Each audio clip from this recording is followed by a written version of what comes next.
I've got a message for all illegals. If you don't want to be pushed back, if you don't want to be arrested, if you don't want to be shot, don't come to our borders. Do not come to the Polish border. Then you're safe. It's not us, it's not our police who came up to beat you up, to push you, or to arrest you. It's you who tried to break the law on our land.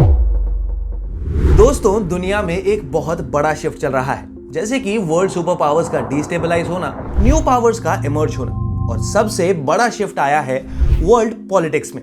आपको पता है कि इस present day में लोग politics को लेकर बहुत अवेयर हैं और आज जो भी गवर्नमेंट्स इलेक्ट होकर आती हैं उनकी बहुत ज्यादा स्क्रूटनी भी होती है। यही लोग आज पूरी दुनिया में पॉलिटिकल शिफ्ट ला रहे हैं। अगर मैं आपसे यूरोपियन और वेस्टर्न कंट्रीज के पॉलिटिक्स के बारे में बोलूं तो आपका क्या जवाब होगा? आई एम श्योर आपके माइंड में आएगा काफी left tilted, liberal, socialist, secular, human rights etcetera की तरफ झुकाव रखने वाली गवर्नमेंट्स। लेकिन wheel of time is taking its course. जिस यूरोप और यूएस में एक टाइम पे नेशनलिस्ट, कल्चर कंसर्न गवर्नमेंट्स होती थी, आज फिर से वही गवर्नमेंट्स इलेक्ट होकर आने लगी है। और ये चीज वर्ल्ड के एक बहुत बड़े शिफ्ट को दिखाती है, लोगों की सोच के शिफ्ट को दिखाती है। फिर चाहे अमेरिका में डोनाल्ड ट्रंप हो, रशिया में पुतिन, इटली में जॉर्जिया मेलोनी, नेदरलैंड्स में जियर्ट विल्डर्स या अर्जेंटीना में खावियर मिले। और अब ये सिर्फ एक वेस्टर्न कॉन्सेप्ट नहीं बल्कि ग्लोबल फिनोमिनन बनता जा रहा है। फिर चाहे वो इंडिया में मोदी का राइज हो या इजराइल में नेतन्याहू गवर्नमेंट का। तो क्या है इस राइज के पीछे के रीजंस? क्यों लोग ऐसे लीडर्स को चुन रहे हैं जो लिबरल नहीं बल्कि एग्रेसिवली नेशनलिस्ट हैं? ये जानेंगे इस वीडियो और आप इसे एंड तक जरूर देखिए और हमारे चैनल को सब्सक्राइब जरूर कीजिए। तो चलिए शुरू करते हैं। मेरा नाम है सुधांशु, आप देख रहे हैं क्लैरिटी कास्ट।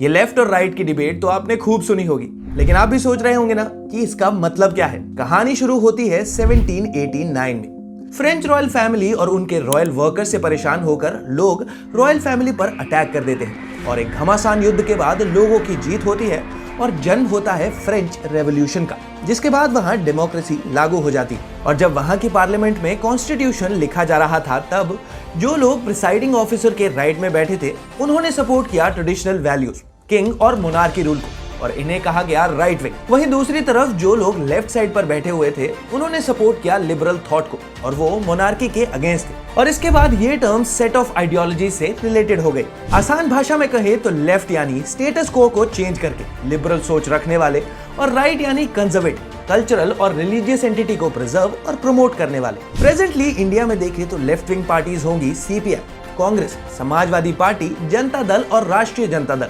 वही राइट विंग पार्टीज है BJP, Shiv Sena, AIMIM etcetera.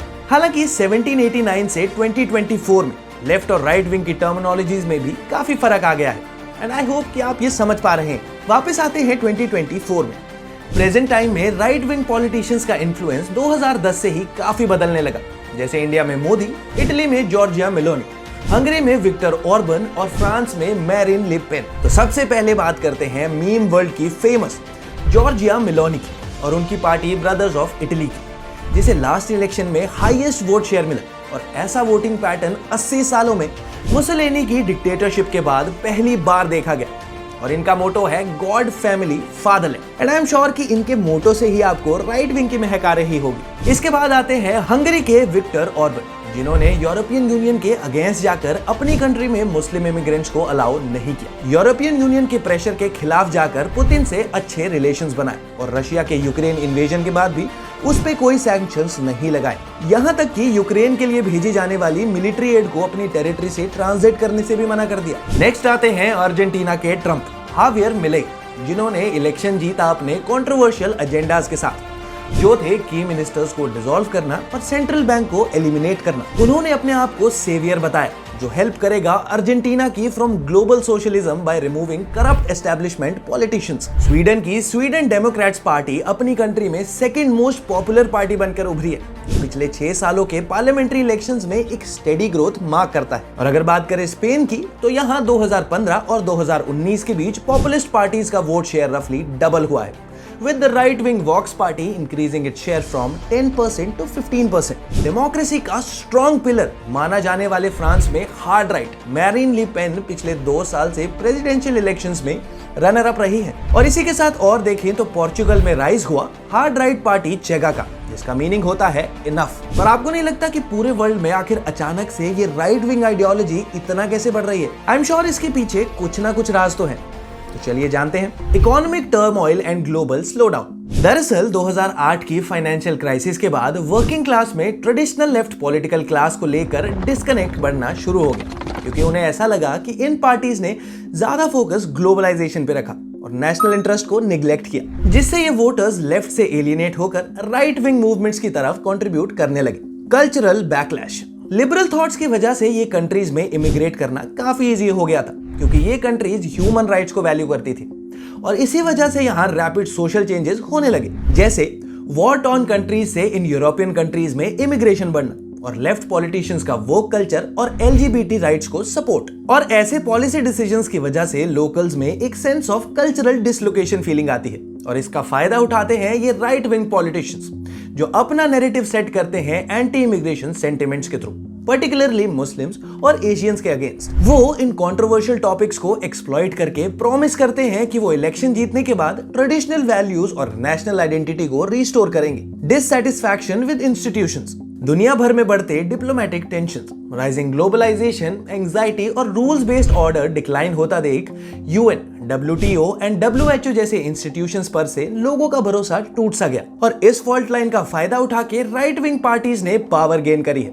Bye appealing to national pride and traditional values. आप भी जानते हैं कि पहले इंफॉर्मेशन सेंट्रलाइज थी, वही गिनती के इंस्टीट्यूशन और न्यूज चैनल्स थे जो इंफॉर्मेशन को एक गाइडेड पैटर्न में आम जनता तक पहुंचाते थे। लेकिन फिर मिड 2000s में with the rise of Facebook and Twitter दौर शुरू हुआ सोशल मीडिया का, जिनसे न्यूज और इंफॉर्मेशन डेमोक्रेटाइज हुई और हर तरह की न्यूज आपके फिंगर टिप्स पे आ गई। और इसी के साथ राइट विंग पॉलिटिशियंस को एक इजी टूल मिला, जिससे वो मासेस को अपनी तरफ अट्रैक्ट कर सके by highlighting the failures of left liberal order and their policies on common man. तो ये सब चीजें फाउंडेशन बनती है एक कैरिस्मेटिक लीडर की, जो अक्सर इन राइट विंग पार्टीज में से होता है, जो अपने आप को एज अ सेवियर प्रेजेंट करता है और वो खुद को लोगों की आवाज बताकर जनरल मासेस को अपनी तरफ अट्रैक्ट करता है। अगर हम हिस्टोरिकल कॉन्टेक्स्ट में देखें तो हिटलर ने भी ऐसा ही कुछ मॉडस ऑपरेंडी यूज किया था, लेकिन क्या इससे जर्मनी को कुछ फायदा हुआ या फिर बहुत बड़ा नुकसान? तो आपको क्या लगता है इस राइट वर्ड शिफ्टिंग ट्रेंड के बारे में?